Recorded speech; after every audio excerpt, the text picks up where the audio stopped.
Hello, everyone, and welcome to the Omega Metroid podcast from OmegaMetroid.com. My name is Andy Spiteri, joined by Doominal Crossing. Doom, how are you on this fine Saturday? Andy, man, we did it. We Yes, did we it, man. did. We finished the semester. The last week, man, we were really in the trenches there. Did Tuesday night to Wednesday night. I think I posted in the Discord, Yeah, but you I had, wo- you I had some wrote a drip going on. I wrote a 10-page paper from scratch. Started that at about 10 at night on Tuesday. Finished that at about 6 in the morning on Wednesday. Oof. Right after that, I got to work on a PowerPoint again from scratch that I had not begun work on. Finished that at about 1, took a shower, and then walked over to class and presented the PowerPoint that I had just finished without doing any rehearsal. And somehow I pulled it off. I made it out alive, and we're done. The semester is over. We just got one more left, and then I get to hold that sweet, sweet degree in my hand. Hell yeah. Yeah, that's awesome. And I'll give you a preemptive congrats, of course. But no pain, no gain. And now that pain is over, it's all gains from here. So that's good. You love to hear it. We are concluding our Metroid Fusion celebration this week. It's been a fun ride. We had a great episode last week. That was one of my favorite episodes of the podcast we've ever done because I was really hyped about that SAX zone idea, and I think that we even tweaked it to make it even better than what I originally thought. So that Yeah, I was a feel great like episode. The one before that was a great episode. It's been a great time talking about Metroid Fusion. absolutely, we gotta have the man, the myth, the legend, Joey Ferris on the show. We've been trying to get him on for a while, but things finally were able to work out, and I'm so happy that we got to do that. And I hope we get to bring him on again in the future because I love Joey. Yeah, totally. He was awesome. He was fun, and I think we got a lot of good ideas cooking. Someone should send that episode to Nintendo because that remake definitely needs to happen. But here we are. We are in the last week of Metroid Fusion shows, and we're gonna end it off with a bang because we are definitively ranking the bosses of Metroid Fusion today. And by my count, we've got 1, 2, 3, 4, 5, 6, 7, 8, 9, 10, 11, 12, 13, 14. We got 14 bosses in this game. Now, granted, some of them are not what you would call quote unquote like real bosses in the same context as others, but that's a lot of bosses still. That I'm actually going to go out on a limb and say like that's got to be the most bosses of any Metroid game. I think that has to be. Yeah, Fusion has a ton of. I didn't even realize that there were like that many in Fusion, but I knew that like Fusion has a lot more than average. Yeah, and so like one, two, at least two of them aren't like really bosses, in the strictest sense of the word. But even 12 bosses, that is a ton of bosses for a Metroid game. And so I've always consistently said that this is one of the strong points of Metroid Fusion, and I really truly believe that. So I'm really excited to talk about that today. Before we get going, I want to give a shout out to our boy Daniel Hector, who created a fantastic holiday season tweet over on Omega Metroid Pod Twitter, and I don't want to spoil it. You just have to go see it to believe it. Yeah, I was When I gonna saw say it, I was don't. laughing my ass off. Oh yeah, dude, he showed me like one of the previews of that before it was in finalized, and there was one moment that just absolutely sent me, and I'm like, oh my god, Daniel, this is amazing. We have to put this on the Twitter So I saw like you. I right saw you now. post that today in Discord, and when I first watched the video, I actually I had like shut it off like after. I didn't watch the whole thing. There was probably like a couple seconds at the end, so I actually didn't see that part in it. When I was You watching it didn't today, see I was watching it today. I was just like, yes. Yeah, I don't want to say anymore. Go check us out on Twitter, and if you're in our Discord, it's in the announcement channel because it's just that important. You see, you have to see it. Truly. So yeah, go ahead and do that. Okay, so we've got 14 bosses here, Doom. So I feel like we have no time to spare. I feel like we need to get into the nitty gritty, but I do want to point out that we both have on some pretty hype Metroid shirts today. Just gonna say. Yeah, I haven't actually worn my official Fusion shirt today, so I felt like we're doing our last episode for Fusion month. I feel like we gotta rep this at least once Yeah. during the time. Yeah, I agree. And you know what? This is completely off topic, and it completely goes against what I just said because I said that we have no time to spare. But I'm going to tell you a side story. Just because I was gazing over and looking at this, and if you're listening on podcast form, I'm holding up a copy of Kirby and the Forgotten Land. As God is my witness, I streamed this game for 2.5 hours yesterday. We all know how I feel about Kirby. It was actually, I did it as a reward to the Zelda Dungeon writing staff for consistently, like, not making small little writing mistakes. So I did it. I streamed this, and if you are a member of Omega Metroid Patreon, you can look forward to a bonus review episode on this cursed game in the near future. So there you go. Oh boy. Yeah. I was about to say, I could feel the life energy being sucked from you as you held this artifact in your hands. Well, something out of an Indiana Jones movie. God bless Metroid 35, wherever you are right now. She sent me that game, and I told her not to, and she did it. So just throwing that out there. Omega Metroid Patreon, where you can get bonus episodes, including my review of this Kirby game coming up. Okay, enough dilly-dallying. Let's get to these Metroid Fusion bosses, because we have a lot of ground to cover. So let's get going here. So we're going to do this definitive ranking style, and most people should be familiar with this by now, but just in case you're not, so what we're going to do is we're going to go in chronological order of all the bosses. And so we're going to rank the first boss, and we're just going to talk about that boss.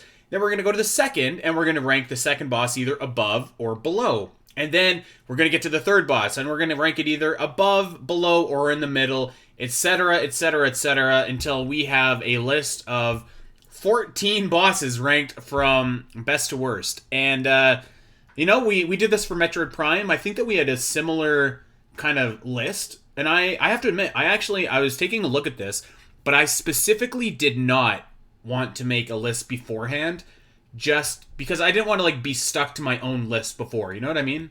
Mm-hmm. I'm going in completely blind. Yeah. Here, so yeah. I feel like that's the way to do it, because I feel like if you make a list before, you're kind of looking for reasons to stick to your list, and I kind of have an idea of who's going to be at the top, who's going to be at the bottom, but there's room to wiggle. So with that being said, should we just get started?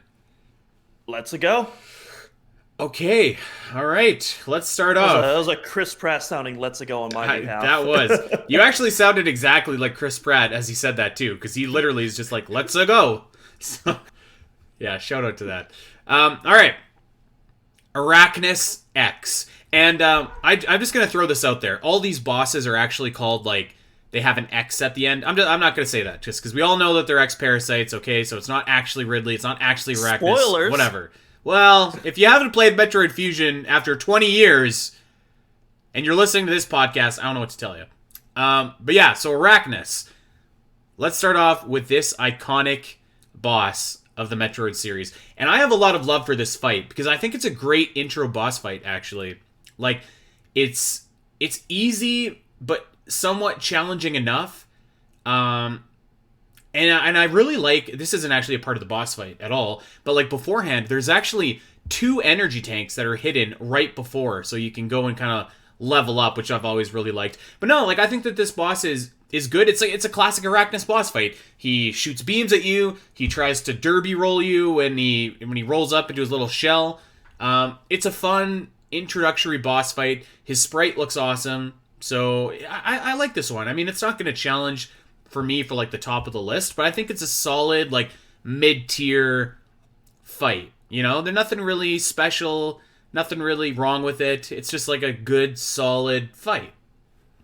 Yep, totally agree there. Not much more to add there on my behalf. I will say one thing I really like about I appreciate intro boss fights that subtly teach players new mechanics, and this is a really great boss fight that not only teaches you how you'll specifically be dodging more enemy patterns in the future, but it also subtly teaches you about the new ledge grabbing feature, which we're accustomed to now, but this was a brand new feature at the time when Fusion was released, and the game already has sections where you do that in traversal, but this is the first time that you actually have to use it in combat to specifically dodge attacks. And so I think it's there's no instruction manual, no clear coded instructions hey, go up to the wall and press. No, it's a subtle part of the game design that you'll probably just naturally do by accident when you're doing it your first couple of tries. And so, yeah, I really like that. And then also, Shout outs to Minako Hamano for that boss theme. I know we have disagreements on this overall soundtrack, but I'm a big fan of the Arachnus boss theme. Let me clarify something, because it's not like I hate the Metroid Fusion soundtrack. I don't think it's like the strongest, but to be fair, that soundtrack is somewhat, well, not somewhat, a lot of what hampered by the platform that it's on. So you do lose a little bit of that, magic when you're going from the original intention to what the Game Boy Advance sound processors can actually achieve. Which, I do think there are some Game Boy Advance games that sound really good. Like, I think Minish Cap is a great soundtrack, but in general, it's just hard for the Game Boy Advance to produce like really high quality music, in my opinion. People can disagree with that. Yeah, I think it wasn't until really the end of the system's life where I feel like some developers finally found out how to make the most out of that. Like, I really like the two latter F-Zero titles, not Maximum Velocity, but it was GP Legend and Climax, which was only released in Japan. I feel like those games have really good soundtracks and really go above and beyond in what the GBA is able to do. Right. So, yeah, and you know what? What else about Arachnus too is it's the first time that you see the Core X pop out, which was pretty cool back in the day, right? Like, it was just like you beat the boss and you're expecting it to be done, and all of a sudden it's like, oh, what is this? It's this ginormous thing that just popped out of it, and it really kind of hammers home the idea that this is not the same Arachnus that we fought back on SR388. And by the way, too, we kind of lose this because it's 20 years old, but this is pretty cool because it's like a reimagining of a boss that you'd only really seen in an 8-bit kind of capacity on the Game Boy. So yeah, I have a lot of love for Arachnus, actually. Yeah, same here. I really like it. Definitely, I definitely gonna say mid tier, maybe high mid tier on my list so far. But we'll see where that goes in the future because we got a lot to cover. Well, he is number one for right now because he is the only one. But I actually suspect that he's going to stay number one after we talk about this next boss. And this next boss is kind of had a nickname. I don't know if it's an official name or not, but the boss is called Elephant Bird. And what this is it's basically the Chozo statue that you go up to, and then you get the charge beam after the fact. But when you shoot the Chozo statue actually morphs into a Core X, but one with an eye that shoots beams at you. And you'll notice in Metroid Fusion, every time that you are getting a new beam upgrade, one of these Core X's will pop out and will shoot the said beam at you. So this isn't really I guess a quote unquote real boss fight per se, because you don't really fight an enemy before you actually get to Elephant Bird. You simply just shoot the Chozo statue, which is the only Chozo statue in the game, by the way. So it's pretty easy. It's not really like a real fight, but I do think that it is, again, kind of neat anyways, in a sense, because you're just expecting, you've been conditioned in Metroid to see a Chozo statue, you get a reward. You don't really expect it to attack you. Yes, Chorizo did that, but this is something a little bit different. So I do like this, but obviously we can't rank it above Arachnus, or at least I can't. Well, technically, Notori, who we'll talk about later, is also a Chozo statue as well. Yeah, okay, yeah, you're right. But yeah, a very different type of Chozo statue. One that is very clearly hostile the second you take a look at it, unlike this one. But yeah, It's really... Yeah, as a boss fight, obviously, it doesn't really come close to Arachnus, but I still think it's a really cool concept, and I think it's used sparingly enough to where it doesn't overstay its welcome throughout the game. And I think the atmosphere set up in the first one is really cool, because on one hand, you see the Chozo statue, and you're like, oh, Chozo statue, yeah. That's good, we want that, but at the same time, it's like, what's that doing on the BSL? That shouldn't be there. and Fusion does that a lot throughout the game, but this is the first instance of that where it's like, huh? Yeah. So yeah, I really like the setup for that fight. So yeah, that's a number 2 right there, and then Arachnus will be number 1 for me as well. Yeah, I think it's like you said, it's more of an environmental setup piece rather than a fully fledged boss fight. So in the context of ranking as a boss fight, it'll probably end up being quite low, but I really actually really like it in the context of establishing mood and atmosphere on the BSL. So I actually think quite highly of this and another one that we'll talk about later. But yeah, it definitely is number 2 for right now on this list. So let's move on to our third boss of the game and let's see where he falls. And this is the bouncing pink Zazabi. And for anybody that does not remember what this guy is, he is the third boss that you fight. He has like these crazy pink tentacles that come out of his head. He's got a long body and one cyclops eye in the middle, and he will bounce around like a pogo stick and try and eat you. And then he'll slowly fall, which is your cue to blast him basically right in the mouth with missiles, and you can hit him in the eye. So yeah, this is like a fun enough battle, I think. There's nothing like inherently wrong with it. There's also nothing like I'd think that makes it like super special either. I'd probably rank it in the middle if I were looking at this list right now. The design is certainly something to behold, which is like just this crazy, ridiculous monster, which I kind of dig. But the boss itself, I feel like, is like fairly simple. So you know, I don't know. It's fine. You know, that's pretty much my thoughts. I'm not a fan of this. I'm not a fan of this boss. This is probably going to be one of the bottoms of the list for me. Okay. I just talked about how much, I really like Fusion's music. This is one of those rare exceptions for me. Not a fan of this boss theme. It just everything about it feels just a little too goofy and very out of the tonal atmosphere of Fusion. Fusion, has a very bright and colorful art style, but it still managed to do that while also being a horror title. But this boss just looks way too goofy amongst other things.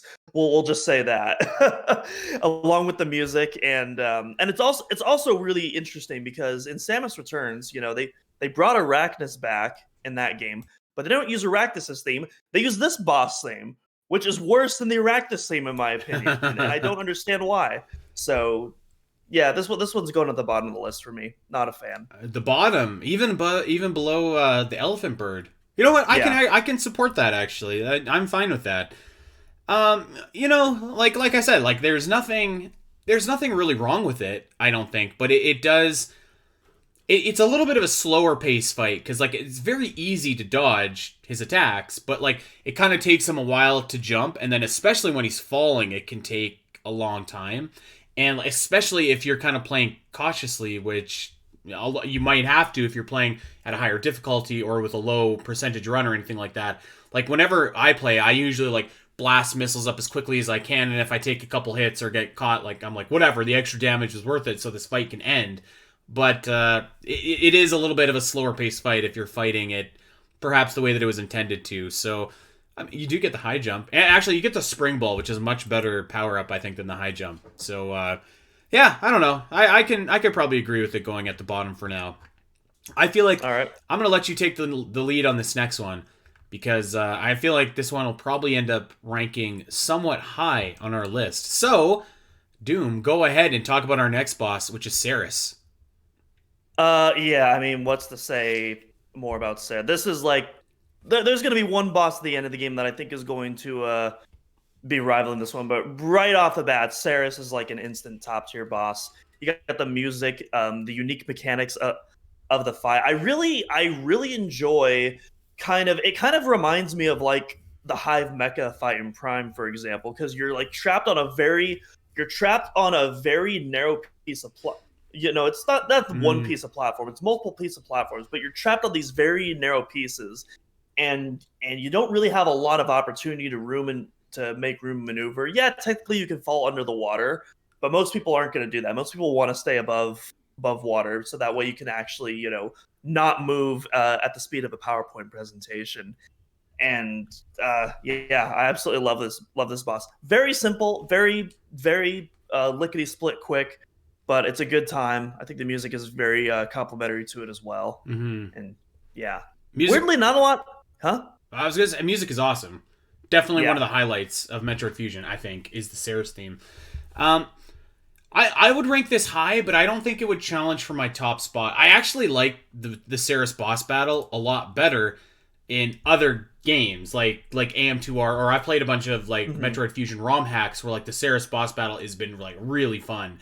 And this one, it's still very fun because it kind of feels like I always talk about like the Ridley fight in Super Metroid and how much I love that it just feels like this big brawl.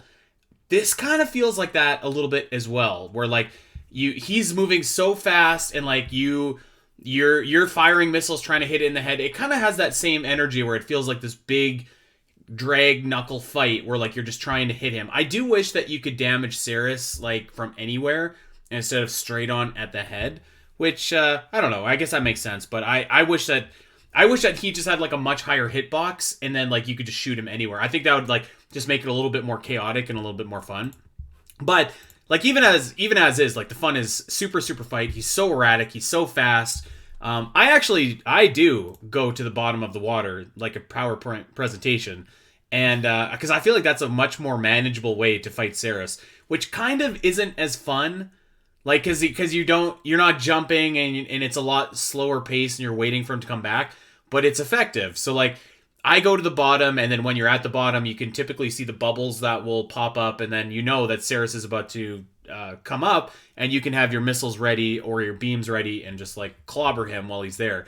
So the way that I fight him is like a little bit, it's not as crazy and fast and fun as maybe it could be, but I really enjoy the fight. The music is awesome, the setting is awesome, and I don't know, there's something just about seeing him go crazy speed. Like I kind of love it how he just like activates his own speed boost and just it's this big chaotic brawl. So I would rank him at number 1 on the list as we have it right now for sure, but I don't know if he can hold on to that, but we'll see. Oh, he won't be holding on to that. He will not. Okay. Fun fact, slightly off topic, but back earlier this year, Dak and we did an episode on bosses we would have liked to see in Metroid Dread, and one of the things that I proposed was another Serris fight, but this time you have the gravity suit and the arena is much larger, and you have like Serris like coming in through the background and stuff like that, and you can do all sorts of crazy stuff like that. And I don't know, I think that would be really cool. Yeah, maybe for the Fusion remake. Maybe. I mean, like I think that would be awesome. I think that there's a couple standout bosses that for whatever reason they haven't made it into any like new Metroid games. And like I think before Metroid Dread came out, there was that silhouette of Dragon, and I was just like, yes, like he's one of the bosses that I would just be like so stoked to fight again. And like Serris is clearly on that list. I don't know if anybody from Metroid Fusion is necessarily on that list, but as we'll talk about later, there's another boss that I think would be like great to fight in like an updated Metroid game from Metroid Fusion. So I hope that Serris comes back, and I think he's like a fan favorite, right? Like I think he will. One of them did get updated in the game we shall not name. I'm not even talking about him. I'm talking about another boss. Because I think Nightmare is like a very iconic boss of this game. And these guys are like not as iconic, but like I think they're held in high regards with fans. So okay. we'll talk about that boss when we get there. But yeah, for right now, Serris is number 1 on our list. So let's just really quickly read you what we got so far. So Serris is taking the top spot so far, followed by Arachnus in number 2, Elephant Bird in number 3, and in dead last, Zazabi. So poor guy. As it should be. As it should. Okay, so we are going to split up this next character into 2 different fights, which I think is appropriate because you fight him 2 different times, and they're actually 2 fairly different fights. And of course, I'm talking about Security Robot B.O.X, which is a blast. I love this fight. I think this fight is a blast.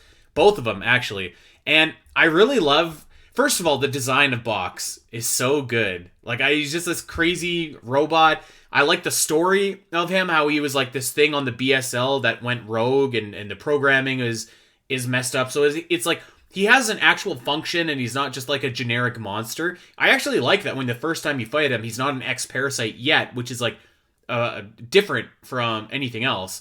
And what I really like is it seems like a hard boss fight. And it kind of like, if you don't know what you're doing, it can be a difficult boss fight. But if you're good at the B.O.X boss fight, you can beat him without taking a single hit, which makes me feel like a rock star whenever I do that, which is basically always now. So I really like this boss. I like his attacks. I just like the whole gimmick behind B.O.X. I would actually probably rank him at number 1 on our list so far as we have it. Yeah, I agree. I love B.O.X so much. He's such an awesome fight. I really like the music. I wish it had a longer loop point though. It's a really short theme. I think it's only like 30 or 40 seconds before the track loops in again. And it's like it's such a cool theme, but I wish there was more of it because I don't feel like 40 seconds is enough to really complement those fights. But otherwise, yeah, I really like it. It had really cool monkey bar gimmick that I don't really think any Metroid game has utilized that kind of gimmick in a boss fight since then, but I think it really works for both of the box fights. And like you mentioned, it's one of those bosses where it's like it's hard. It kind of has that dread boss philosophy where it's hard at first, but once you start memorizing those attack patterns and you start getting used to the animations and what to look out for, it starts to become a cakewalk. And not in like, oh, this is too easy, but in like it feels good. Like you get into a groove, like that kind of cakewalk, which is the groove that I like to get into. I really just like it because like once you learn about B.O.X, you're just like, he's actually harmless because he looks like he'll kill you especially when he takes some damage and he starts hopping around and stuff like that. And I think like when I was younger, when B.O.X would like hop towards me, I would drop off the monkey bars, I would run away, try and just get out of the path, which leaves me open to attack. But his jumps, they aren't high enough to actually hit you, so you can just stay there forever and he can jump and he's never going to hit you.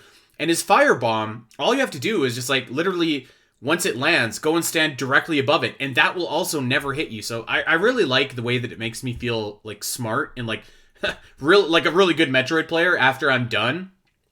So yeah, I really enjoy this fight. I really enjoy both the fights actually. It's a spoiler for the one that is to come.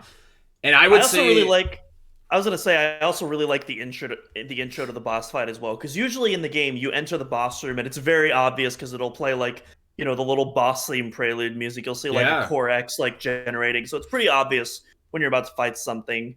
But not here. Like you just hear like all these rumblings and crashes, and you're like going to different rooms to see what's going on, and the rooms are getting destroyed, and you're backtracking trying to figure out what's going on, and then you don't find anything, so you go on your way back, and then it attacks you on the way back. And I think that was just such a cool intro that really subverted expectations. I agree. I really enjoy this fight. I like the design of B.O.X. I just think is like so cool too, actually. And I wasn't even talking about B.O.X. when I was talking about like iconic bosses that should come back. And I don't think that B.O.X. would be really appropriate in any other game than Fusion, but like I don't know, what a great boss. I really like this B.O.X. fight. I personally would rank it at number 1 on our list right now. I don't know how you feel about that. Are you willing to put B.O.X. above Serris? Yeah. Okay. Yep. I'm to the top. Okay. Well, and that's not even including the Prime 2D version, just the base Fusion one. That's right. Oh my god, I forgot about B.O.X. and Prime 2D. Damn, that fight was awesome. If anyone listening to this has never played Prime 2D, you should see if it's still around. I'm sure you can find it if you really want to. And I'm sure if someone in the Discord asks nicely, I would be able to provide an upload link. Wink, wink. There you go. Doom might be able to point you in the right direction if you catch his drift. And it's kind of a spoiler that B.O.X. is in that game, but whatever. Like it's just so awesome that you should play that.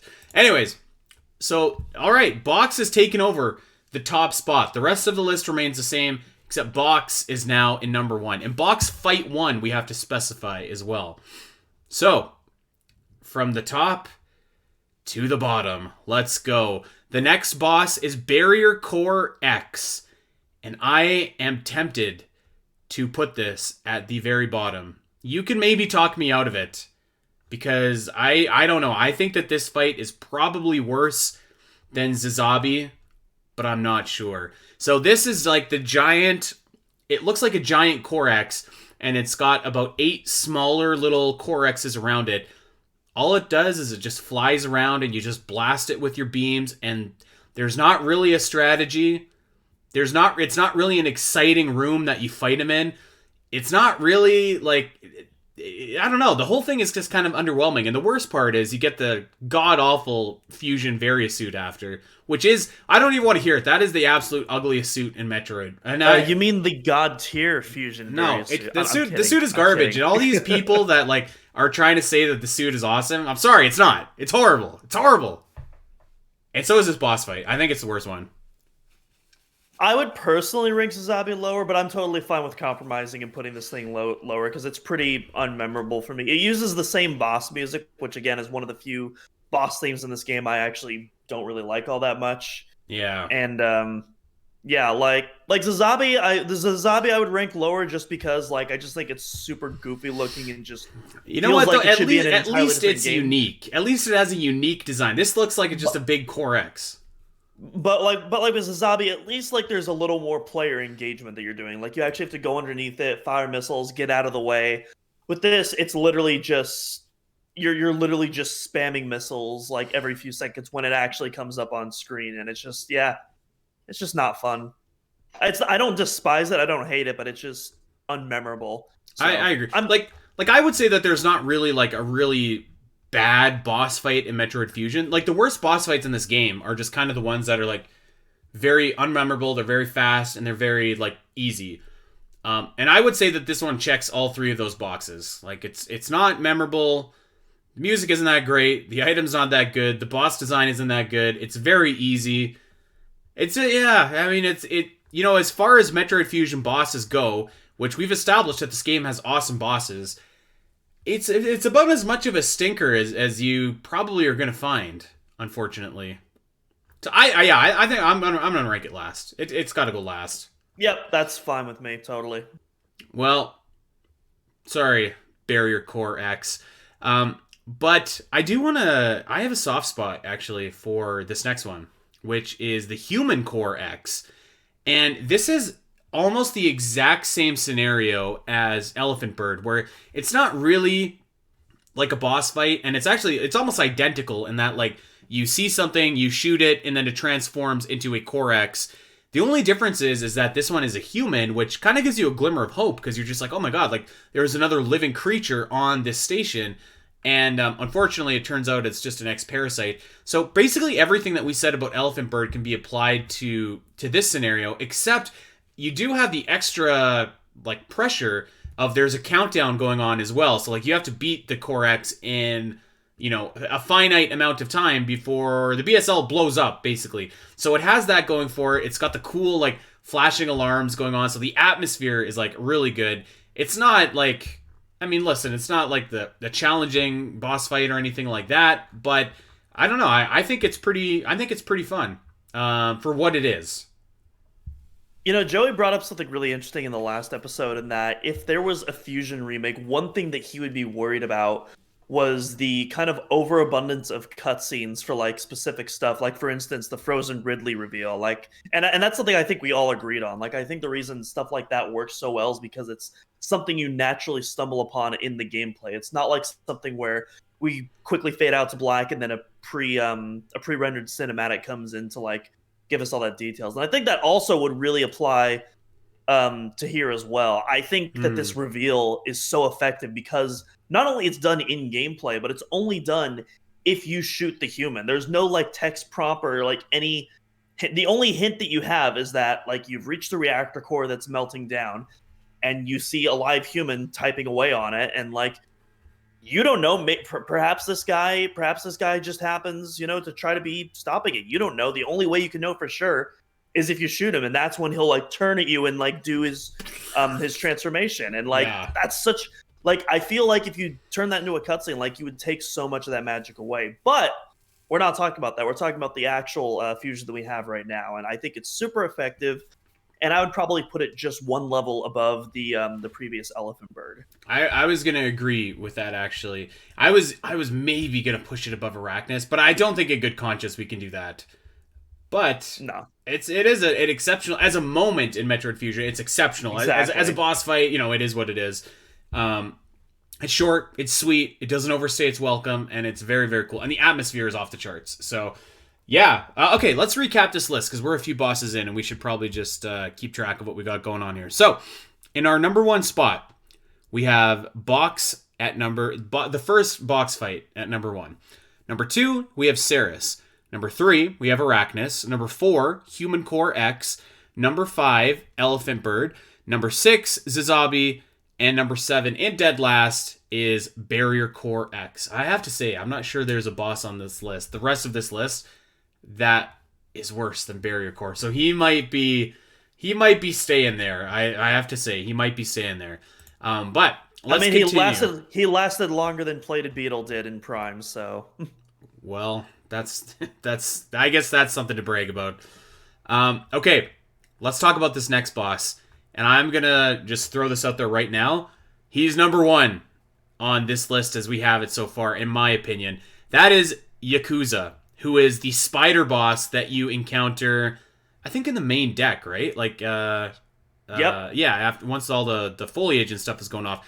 I love this boss, man. It's so fun. It's challenging. It's kind of like a puzzle, but it's also kind of like a brawl at the same time. First of all, the design of Yakuza is awesome. Like, he looks like a wicked, awesome spider. I love that it's like very tactful where you have to go to avoid being picked up by him. So he kind of has like the same attack that Dragon had in Super Metroid, where Dragon will snatch you up and just beat the hell out of you if he actually catches you. And like Yakuza, when he catches you, he doesn't just beat you up. He gives you like a WWE pile driver at the bottom, which is brutal. It's brutal. Like, you take so much damage from it. The arena is small, and it's like almost suffocatingly small. So again, it really feels like that big brawl that I love that feeling. And it's very tactful the way that, like, you have to avoid being in certain spots, because he kind of does like the thing where he's bouncing around all 4 corners. And but there's also fireballs that hit you as well, so you really have to be careful about where you go to avoid being picked up by him.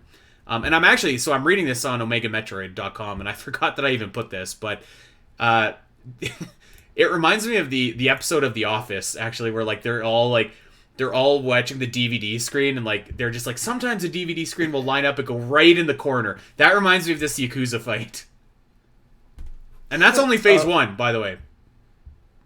Yeah, so spoiler alerts for Nightmare, it's going to be between these two guys for me. I'm just gonna spoil that right out of the gate. These guys are fighting for first. I don't know who's going to win that fight, but I love these two boss fights so much. But we're talking about Yakuza right now. Obviously, you got the Serris theme reprising, so absolutely zero complaints from me on that end.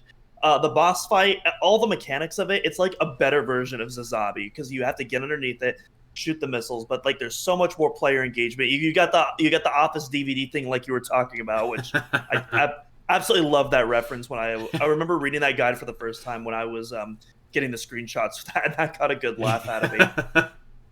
Yeah, you got that. The design, like you said, is wicked. It kind of almost reminds me of some of the Metroid Prime qualities, because that's also like another spider-like boss with, a humanoid face at the same time. But, done in Fusion's art style to a point where it makes sense.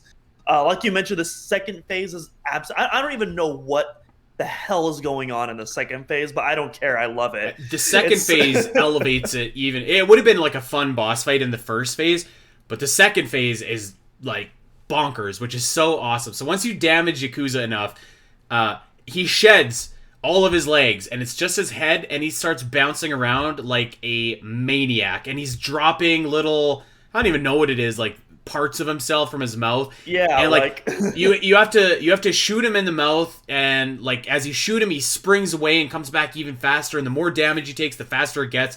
It's so awesome. Like, it's just like, it's so fast, and it's so intense, and it again, I keep on saying this, but like it feels like this wild, chaotic brawl, which I really love when Metroid does that. Like, I love the bosses that you kind of have to plan out as a puzzle, like Flagra as well, but like there is something that, there's something about these bosses where it's just like, you got to move fast, you got to react fast, you got to be on it, or the boss is going to be right on top of you, you're going to be taking huge damage. I just think it's so fun, and like, just even his animation after you hit him in the mouth, how he like twirls and then bounces away and comes like right back at you, is so awesome. And it's very satisfying too, by the way, when you can like kind of, sometimes if he's doing it right, you can lure him into a pattern where like you could shoot, he'll bounce away, he'll hop back, and you could shoot again, and you could do this like a bunch of different times, which is like very satisfying if you're able to actually pull that off. So yeah, this fight is awesome. It's my number 1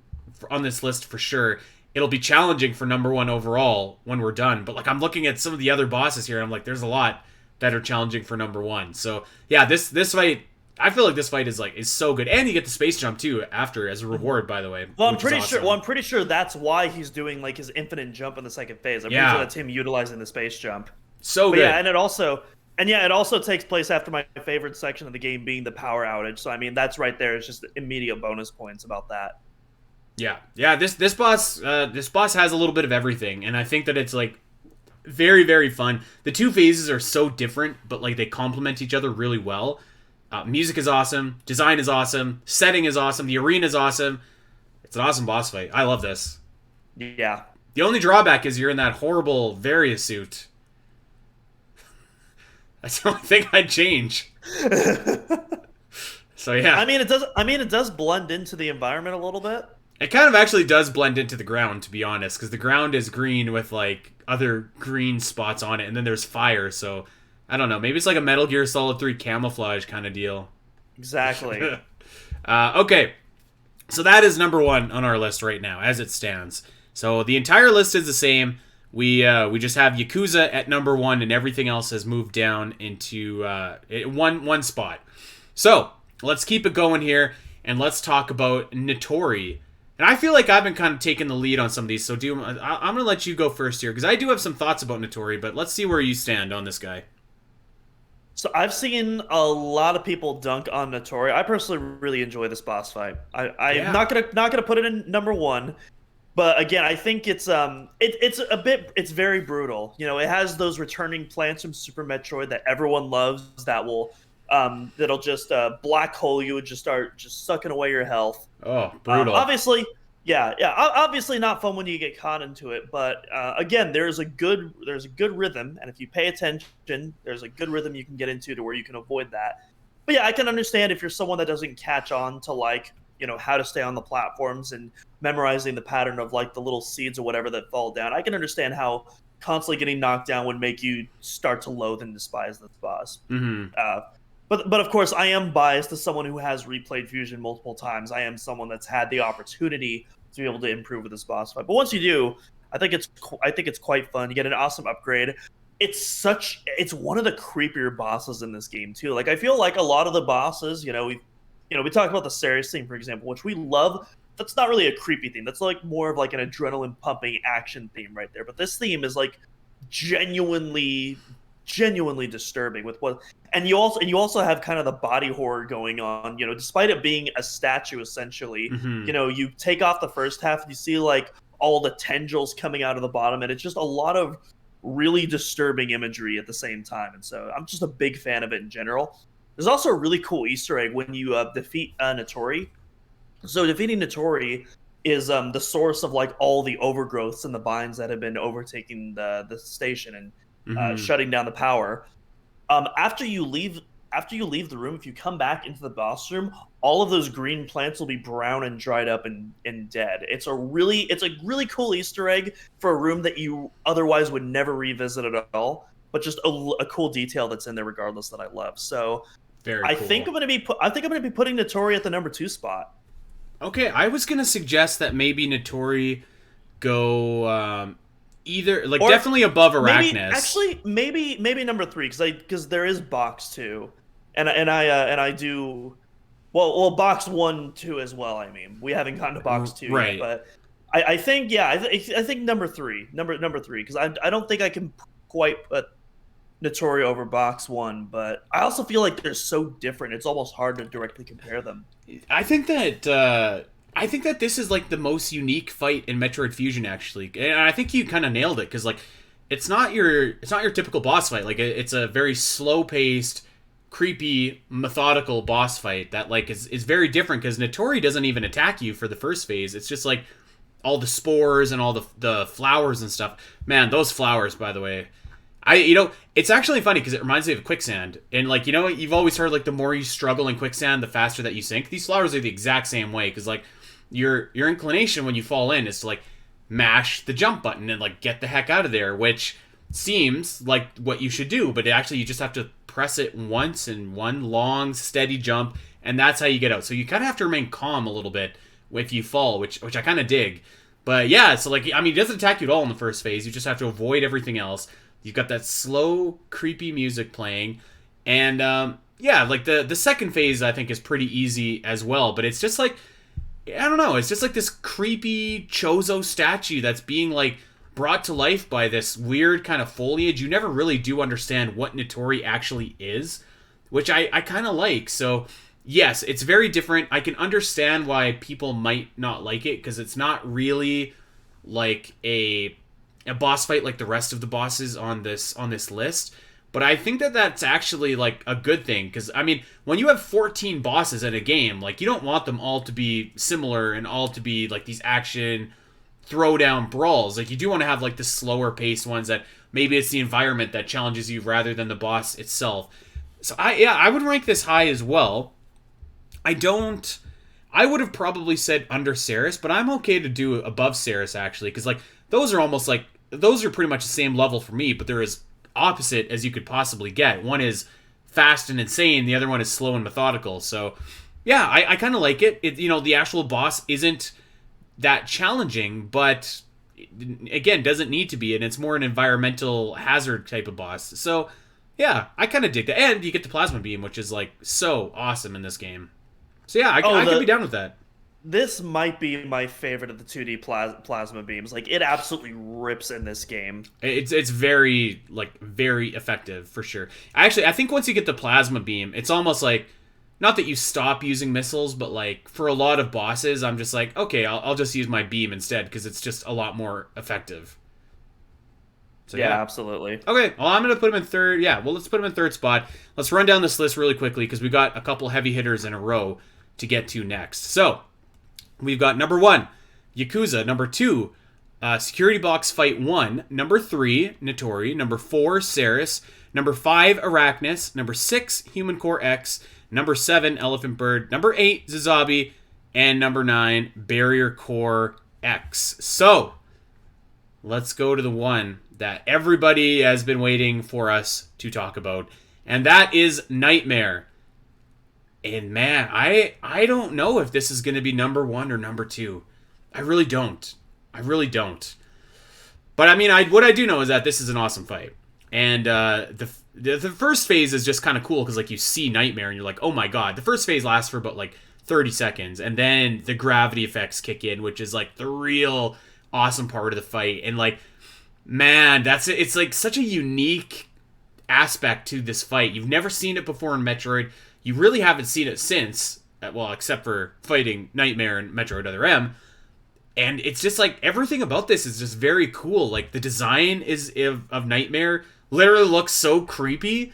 That stupid little, like, generator thing he's got, kind of hanging out of his butt is kind of like an awesome weak point. I love when he takes his mask off. Like, it looks so wicked. Design is probably the best design boss in the game. And just like the gravity effects are so fun. I will say that it is kind of not even frustrating, but challenging for sure in the last phase when you have to space jump around him. To this day, I wrote the guide on Metroid Fusion. To this day, I still don't know what triggers Nightmare to stop and slowly crawl towards you. Sometimes I can get him into a rhythm, sometimes I can't. So part of me is just like, oh, why can't I crack this code? And if you know, please DM me. Slide it to my DMs. I would love to know. But yeah, awesome fight. I don't know if it's number 1 or number 2 for me. I don't know. Yeah, well, as I said earlier, it's either this or Yakuza for me. I agree. It's either of those two bosses. But yeah, I mean, everything about Nightmare is so unique. He's one of the few bosses in the game that actually has a unique boss theme. I think it's him, Notori, Ridley, SAX. Are there any others that have unique boss? Arachnus, weirdly enough, being the original boss. I think those are the only bosses with unique themes. But yeah. And it's one of the best themes in the game. The Nightmare theme is so good.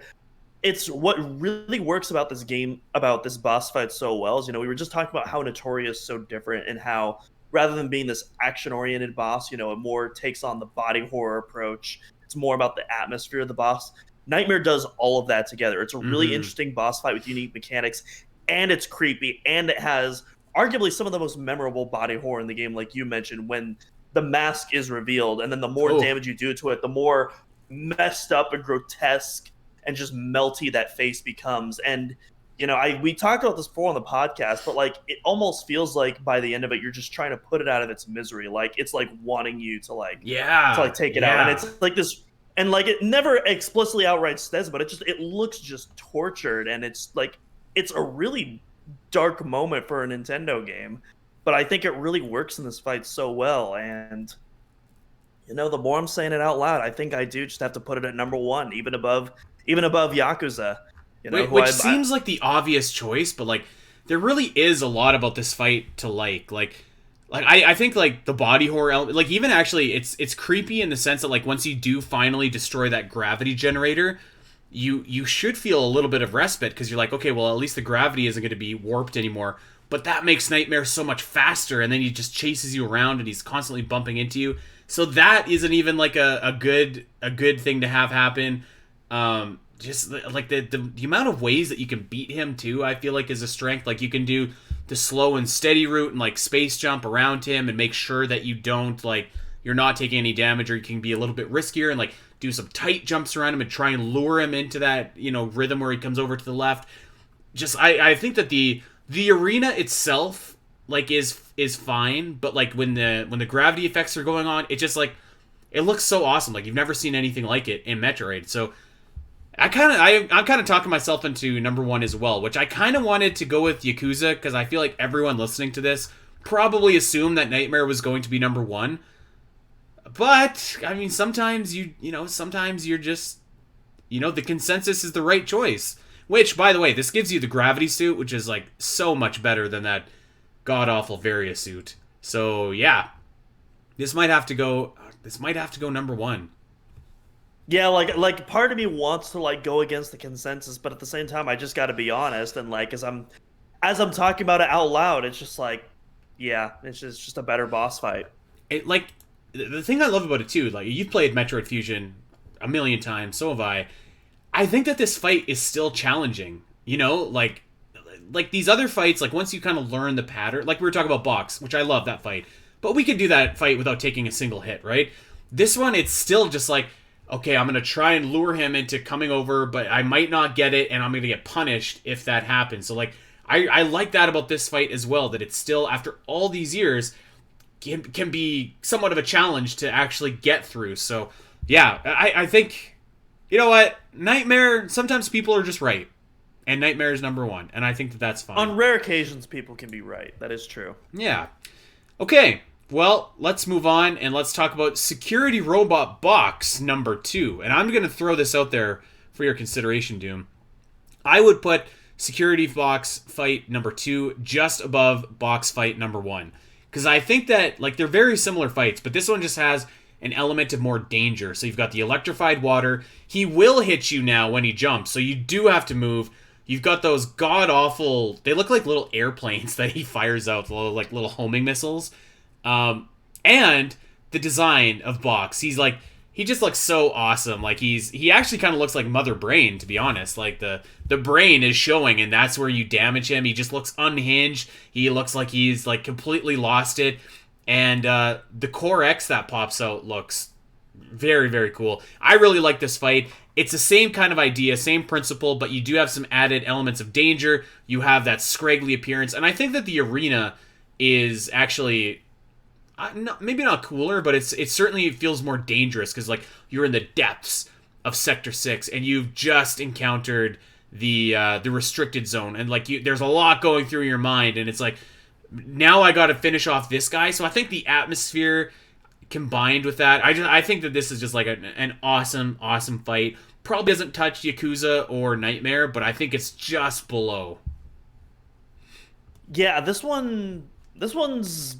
I'm fine with putting it above the first one, but for me, like, I'm looking at it, and it's like, the actual boss fight, I would pretty much agree with you, but again, that intro to the first boss and that atmosphere it sends in B.O.X 1, I feel like is untouched.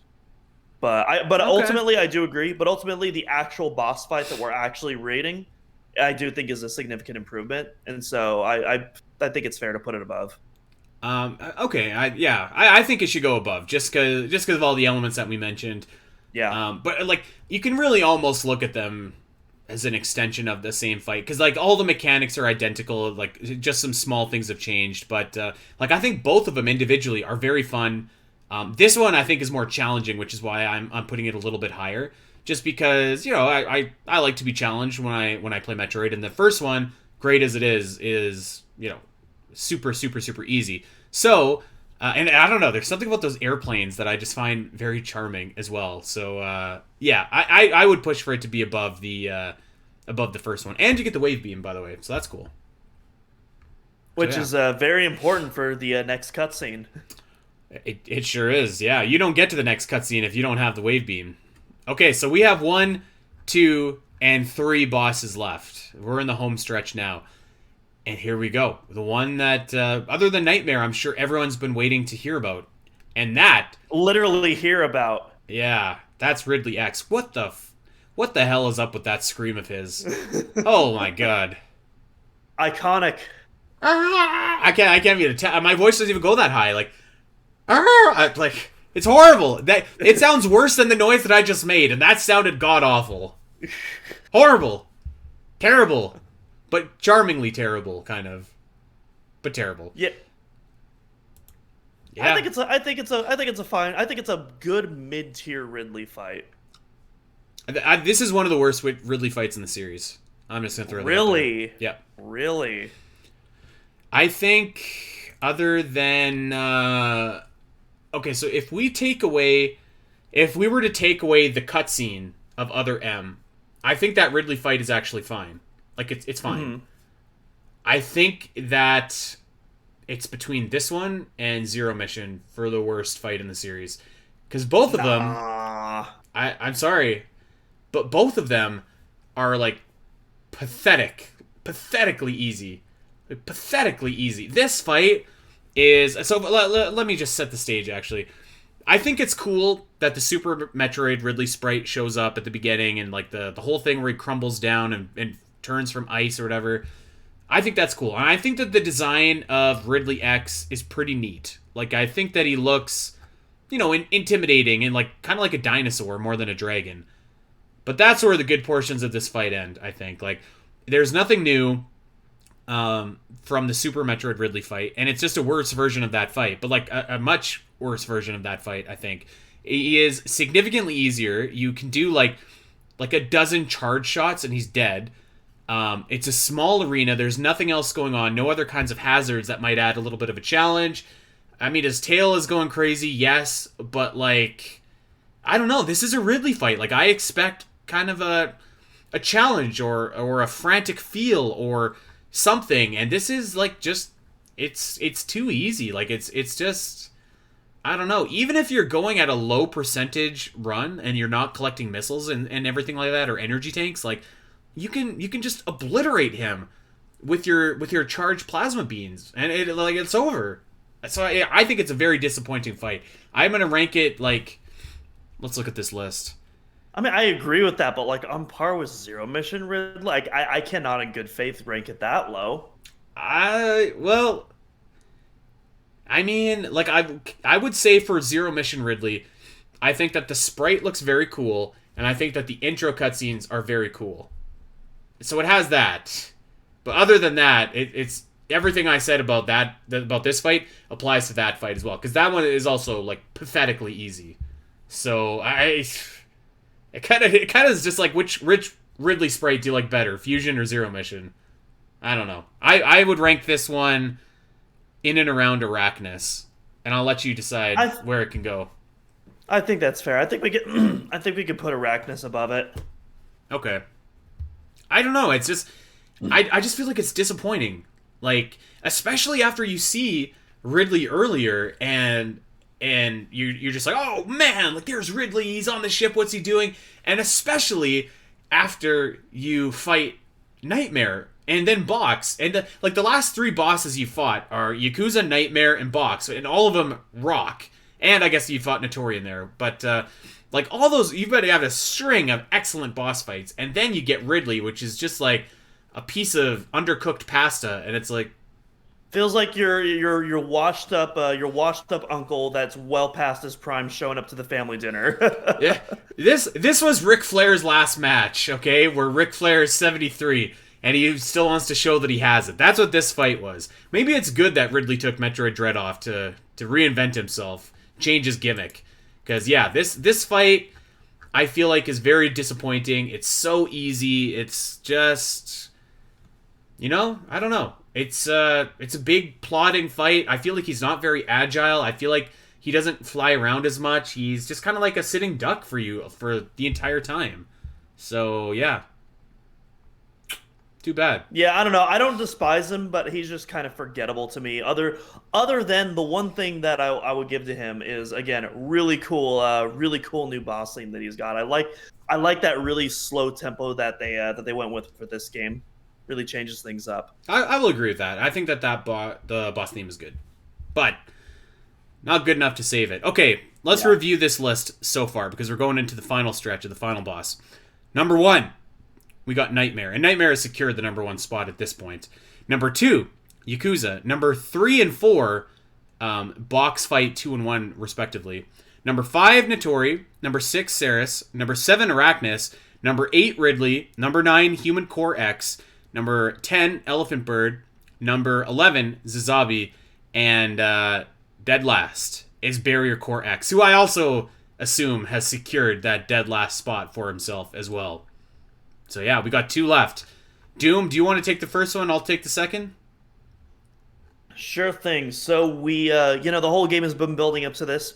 We've been on the run, but now we're bringing the fight to them. It's Samus versus the SAX. The original versus the clone. Yeah, right? Like, it is a little bit of a Now, I would say I don't think it's as as Ridley. If you were to ask me, Doom, I would place this below Serris and above Arachnus. What do you think about that? I don't think I can do that. I don't think I can do that. Really? I think yeah. Oh boy. The problem is, the problem for me is the second phase of the SAX. There's a couple different things. First off, again, really, I'm actually not a fan of a lot of the SAX themes of this game. The only SAX theme I really like is that intro theme with the and then the heartbeat. But like that's the one theme I think really works. I actually despise the chasing theme. It sounds like more of a circus theme than anything that builds tension. I hate it. And the boss theme, it's better than that, but it still has a lot of those same chord progressions, and it gives me kind of a same vibe. So just not a fan of the boss theme. The first phase of the boss it's decent, it's fine, not groundbreaking, but again, it feels very limiting compared to what I feel like the SAX's arsenal could have been. I feel like there could have been a lot more things going on. Yeah. And then the second phase just sucks. The second phase, like, it turns into this grotesque monster, and you're thinking but all it does is jump around. Like, it literally grows like all of these arm cannon spores, and it's like, what? All that's just for show? You're not going to use any of that for like an insane multi-missile attack or anything? And it's just like, so yeah, I don't know. I'd probably rank this probably on par with Ridley X. I'd be fine with putting it above him, though. Definitely not. Let's put it above. Let's put it above Ridley then. Yeah.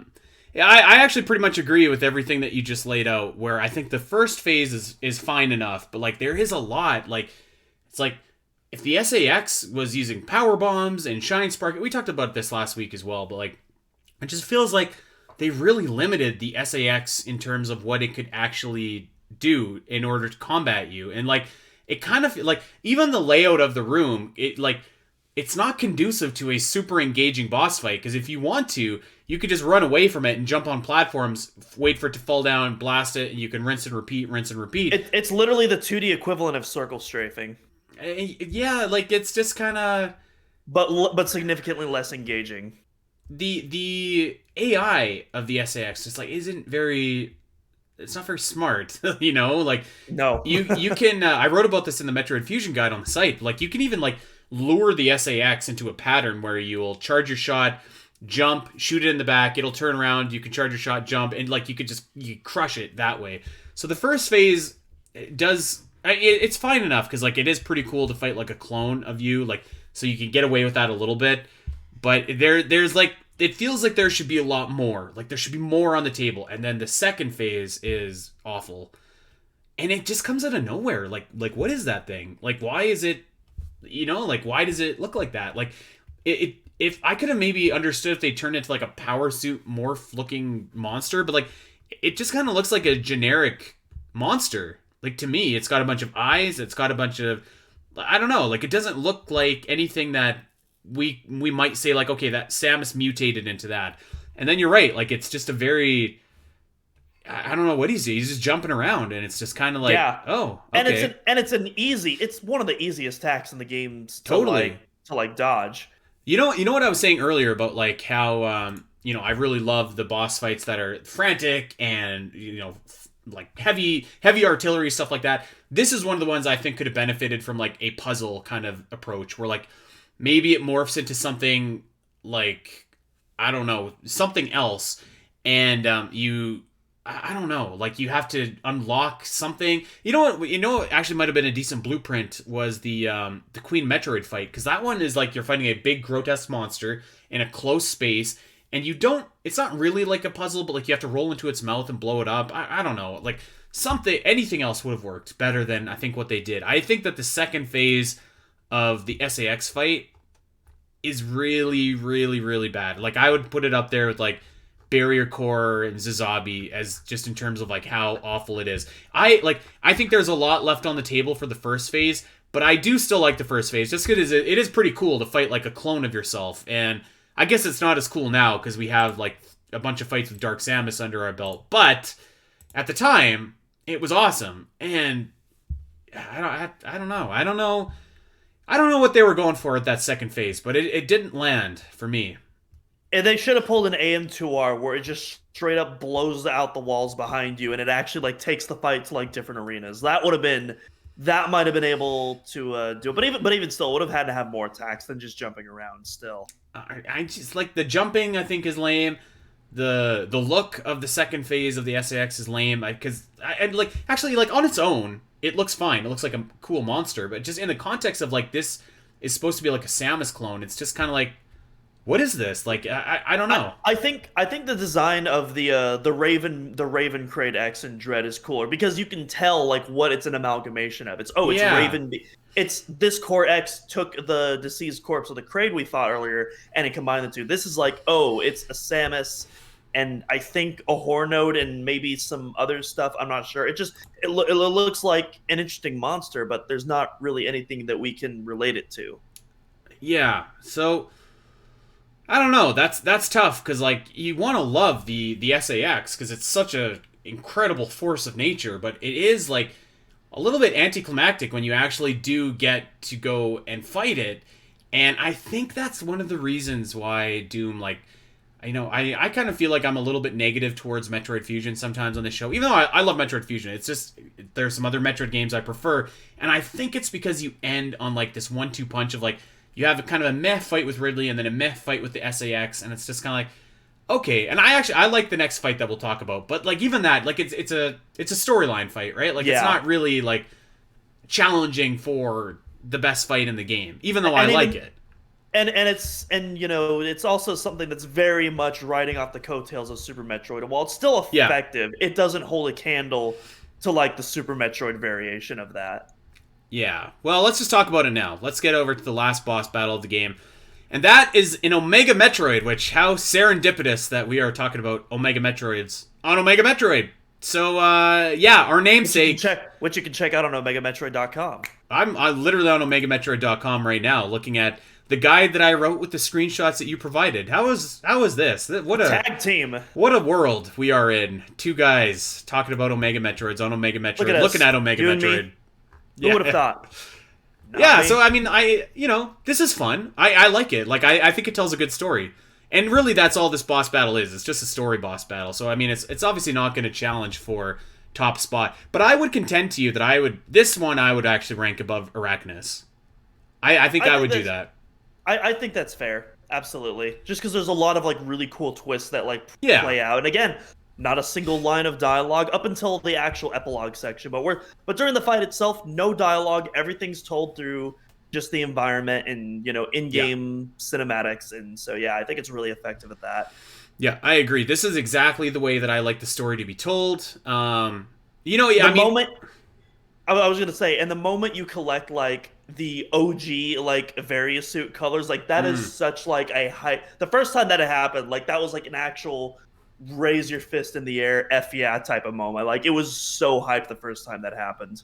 It's actually like so awesome, and like I don't know, I kind of yes, it is very, what's a polite word to use, derivative of the Super Metroid ending, but you know what? Sometimes if it ain't broke, you don't gotta fix it. So yeah, this was a great. I mean, first of all, let's talk about the design of the Omega Metroid. This Omega Metroid looks amazing. It looks fantastic. I think this design of this Metroid looks so awesome. I will say, I don't know if this is just a me thing, but sometimes I still think this actually, but I do think that it could be considered a little underwhelming that you're fighting an Omega instead of like a Queen. Maybe. Yep. That's just, I don't know. I've always thought that a little bit, because it's kind of like you're fighting the henchman rather than like the main boss. Yeah, I definitely agree with that. I understand why it could be considered different in this context, because Samus is in a much weaker state. Yes. And she doesn't get access to her ice beam until, the end. But yeah, I definitely agree with that for sure. It is an odd choice. I might have gone with the Queen instead, personally. I think I would have for sure. I just wonder if they maybe didn't know how to make an engaging fight. Maybe they just didn't have the time as well, because remember, they had to get this out day and date with Metroid Prime 1, and back then Nintendo was very, very much more into crunch periods than they are nowadays. During that GameCube and GB era, so it's possible that. But what would have been the difference though between making a sprite of an Omega and a sprite of a Queen? Well, because I feel like a Queen would have been a longer and more engaging fight, whereas the Omega fight, it's a fairly quick fight. What I would suggest is you could have done the exact same thing just with the Queen instead of an Omega Metroid. It might have felt a little bit more. I don't know. Anyways, I don't know if that's just a me thing or what. I think at that point you risk making the Queen Metroid look way too weak in comparison, because that thing is supposed to be an absolute titan. That you're what? That's fair. Yeah, that's fair. But yeah, no, I think the Omega Metroid sprite looks killer. It looks so awesome. Yeah. I think that this arena itself is awesome too, with like the hole in the hull, and like you're fighting this awesome battle. The membrane, cracked membrane in the background looks awesome. Yeah. Honestly, the only thing I'm not a fan of, I don't like the scream that this thing makes. I think I might actually hate it more than the Ridley scream, because like at least the Ridley scream has like real. Because at least the Ridley scream is like a really funny meme, and I can get a good laugh out of it. Whereas this, it's just like just feels way too high pitched for like something like that. It feels like a little Tweety bird in comparison. Okay, I can give you that. I don't know if I could say I hate it worse than the Ridley scream, but I can see what you're saying.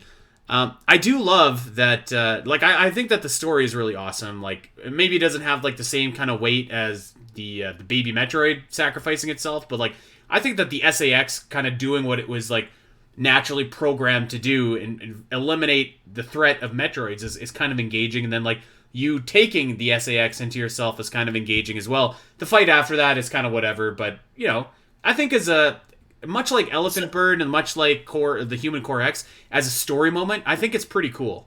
Well, again, it's similar to the Mother Brain fight, where like the actual fight is before them, but then after you get the hyper beam, like you're not dying. You're there to like take out all your aggressions and your frustrations and just well on that thing. And it's kind of the same here with the Omega Metroid. Maybe less of the aggressions and frustrations though. Yeah, it's more frantic. Like, okay, we have like 30 seconds and we need to take this thing out right now. Which, by the way, I do like that the timer is still on when you're fighting the Omega Metroid, which is, adds a little bit of urgency to the fight. So even during the in-game cinematics where you have zero control of like the I think that's a really cool touch. Which, by the way, too, you can lose to the Omega Metroid if you really, really want to, because the Metroid will hit you, and it does the same thing with Mother Brain, where like you're stunned and you have to recover for a couple seconds, and I think it takes like 2 energy tanks off you if it hits you, which is pretty big damage, and you can not defeat it in enough time. You'd have to really be trying hard not to beat this Omega Metroid, but it is possible. I've seen Let's Plays of people failing it, and Rip. I think you have to fight... Especially because you have to fight the SAX again. I was going to say, yeah, you must have to fight the SAX again, too, which is very unfortunate if that has ever happened to you. I don't mean to belittle anyone that has fallen to our friend, the Omega Metroid. But you won't if you follow our Metroid Fusion guide at OmegaMetroid.com. That's right. I bet you could even take on the Omega Metroid without taking a single hit. That's how good this guy is. Show me your screenshots in the below of the final cutscene of the ship coming in without a single missing energy tank. Show us that in the comments, folks. Yeah, there it is. Okay, well, yeah, so let's go over this list.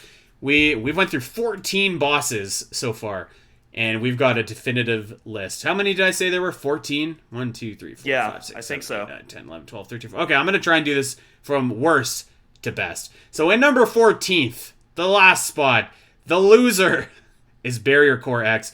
Number 13 is Zazabi. Number 12 is Elephant Bird. Number 11 is Human Core X. Number 10, is Ridley X. Number 9 is the SAX. Number 8 is Arachnus. Number 7 is Omega Metroid. Number 6 is Serris. Number 5 is Notori. Number 4 is Security Box Fight 1. Number 3 is Security Box Fight 2. Number 2 is Yakuza. And then at number 1, no surprises there, it is Nightmare. Pretty decent list. This is kind of what I was like... Again, I feel like this is kind of what I pictured in my mind. Like when I went into this, because I was like, okay, I know for sure Nightmare, Yakuza Box, those are going to be high. I think that I'm going to have SAX and Ridley low. And then what ended up in last place, I was anticipating would end up where it ended up. So I like this.